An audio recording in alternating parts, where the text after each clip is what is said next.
Hey everybody, Jake here and welcome to the hobby. It's a brand new year, it's a brand new Jake. Same, but different.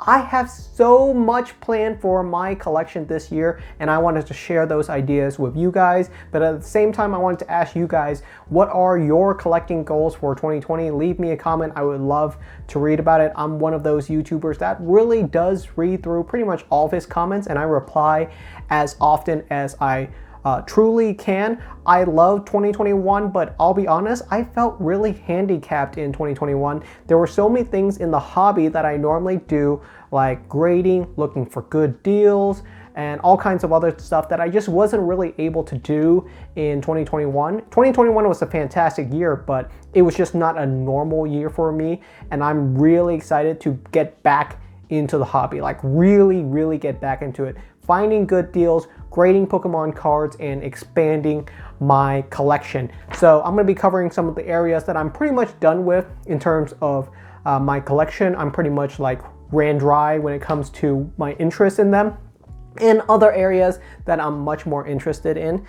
So first up, I'm going to be avoiding a lot of low-hanging fruits. What that means is pretty much cards that a lot of introductory or brand new collectors would be into. Things like base set unlimited Charizard. That's a great example. When a brand new collector joins the hobby, one of the very first Pokemon card that they pick up is base set unlimited Charizard. It's a very regularly traded card because I mean everyone knows it. It's a super iconic card. So base set unlimited Charizard, around a year and a half ago, you could pick up an ungraded copy on eBay, Mercari, any open-ended site for around $50. And nowadays it goes for around $100 to $150 for, you know, a slightly damaged copy because it is a 20-year-old card. They go for around $100 to $150, which is nice. It means it's pretty much doubled in value over the last year. But I'll be honest, doubling in value is sort of a joke. So many Pokemon cards went up 1,000%, 2,000%, that going up 100% seems like nothing. And a big part of it is just because of how many people were just selling off. It's a common card that a lot of people pick up when they start collecting, and it's a very quickly, easily traded card. A lot of people, if you put up a base set unlimited Charizard listing on eBay, it'll sell pretty much within one day just because of how quickly these items get traded. The spikes are very high, but they dip really fast. Base set unlimited Charizard went down like 60% over the last couple of months just because it's very quickly dropped off. Not a lot of people really attach to it. So I'm going to be avoiding low-hanging fruits, and I'm going to be focusing more on collector tier items, like really high-end items, rather than these low-hanging fruits. And I don't mean that as in buying up the most expensive or rare cards, but I think I'm going to be picking up cards that are for long-term collectors, you know, collectors that are seasoned, collectors that have already picked up base set unlimited Charizard, and then moving on to more niche items. These are items that are more rarely traded hands, but they don't really dip when there's a market crash. And I'll be honest, as someone who's been collecting Pokemon cards for years and years, I still pick up base set unlimited Charizard when I see it on a good deal. But for a lot of cards that I have in my collection, I think I'm going to pass on. If I already have the card in my collection, I'm not even going to bother picking up another card, even if it's a good deal. So some areas that I will be collecting in: sealed products. I'm going to be really expanding my sealed product collection over the next year or two, and this is really about display ability. I love products that look good. It doesn't matter how rare a product is. If I don't think it looks good on display, or if I don't think I can display it, I probably won't be collecting it. So I'm going to be recommending a couple of products that I think look really good on display, so you guys can get an understanding of what I mean by good display items. We have some really recent releases, so these are products that are going to be pretty much at MSRP prices, and that includes the V and V Max Vaporeon, Jolteon, and Flareon boxes. These look great on display. You get both the V and V Max cards in the alternate art form. They're great. The cards are uber rare in Japan, and normally in other years, these are cards that would never make it internationally. So I'm really glad that we got an international print run of these. You can actually find them in English, and I'm really excited to have them inside of my collection. I think they'll look great on display. Another recently released product is the Reshiram and Charizard and Pikachu and Zekrom GX boxes. These are also going for MSRP, and I think they look really good, especially the Pikachu and Zekrom one. These are going to look great as a pair on my display shelf. If you're into something that's a little bit more expensive and niche, we have the Kanazawa Pikachu box. Looks really, really gorgeous. A great box. It has so much detail in it. I'll be honest, it's one of the best display item right now for modern products. It's so cool. If you have it inside of your collection, you can stare at it for an hour and you'll still see new details. It's so vibrant. There's so much going on in the artwork. I absolutely love it. So onto another area that I'm actually going to be laying off on, and this is going to probably surprise a lot of you, and maybe it doesn't, but some cards that I'm going to be laying off on are Pikachu promos. I've always been a huge Pikachu promo collector, but I'm not going to be laying them off for now. I pretty much have a satisfactory Pikachu promo collection. Pretty much every single Pikachu promo that I want inside of my collection for display, I have all of them. For example, there are plenty of rare Pikachu promo cards that I just simply do not want because I don't think I can properly display them, or I don't find them attractive, and that's purely a personal preference. It's not a jab at these cards. And some examples would be like the Art Academy cards, which are drawn by young children in Japan as well as internationally. They won an art contest and their artwork was created into a Pokemon card. Really cool. They have super limited print runs. They're really rare, and some of these Art Academy cards go for tens of thousands of dollars.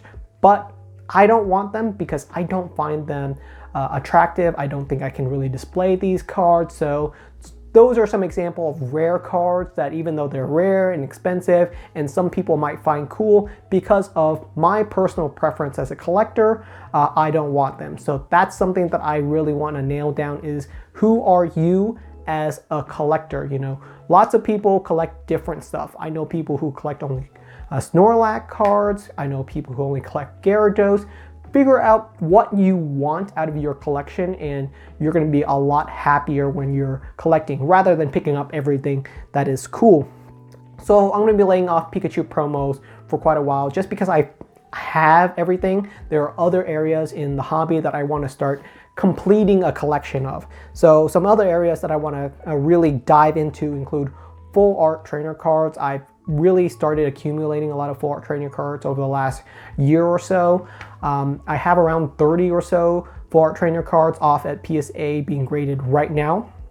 And over this year, I think I can actually snipe a couple of good full art trainer cards they're a little bit more reasonable in price now than they were 6 months ago. So I'm going to be picking up a lot more and just filling out my full art trainer card collection. This was an area that I never really thought I was going to get into, but Sun and Moon really changed my mind.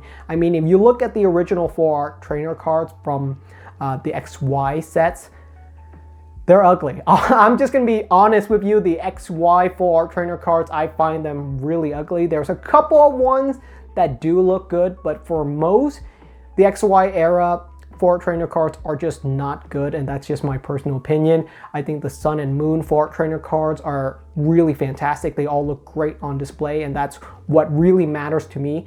And it shows, because the most expensive full art trainer cards, if you look at it on TCG Player, they're all Sun and Moon era ones. None of the X and Y era ones have really appreciated in the same way, even though they're older and more rare, because no one was really grading full art trainer cards. It's just that the Sun and Moon ones are significantly better.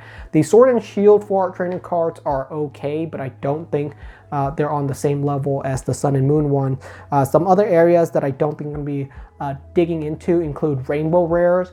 Over the past year, back in 2019 and 2018, I thought I would be collecting a lot more Rainbow Rare GX and VMAX and V Pokemon cards because they are very rare, but the Rainbow Rares just don't really speak to me. The artwork just really isn't there. A lot of the time they just blend together. It's really hard to tell one Rainbow Rare card from the next.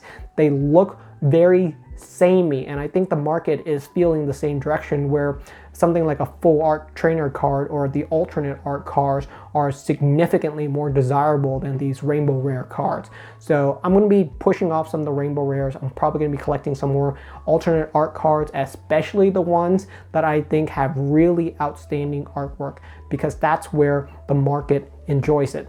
The market is all about demand, and I think attractive cards do stand out. There are cards that aren't really rare, like the Full Art Marnie card, or the alternate art Latios and Latios GX card. Those are cards that I don't think are super rare. They are rare, but they're not any more rare than any other Full Art Trainer card or alternate art card. But the market is driving them up so high because I just think they have outstanding artwork compared to some of the other cards in the hobby right now. So it's all about appeal, I think, and that's what I'm really going to be focusing on. That cards that I think are attractive and I think have really great display ability. So that's what I'm going to be focusing on. Let me know what you guys are going to be focusing on for this year. I have so much planned.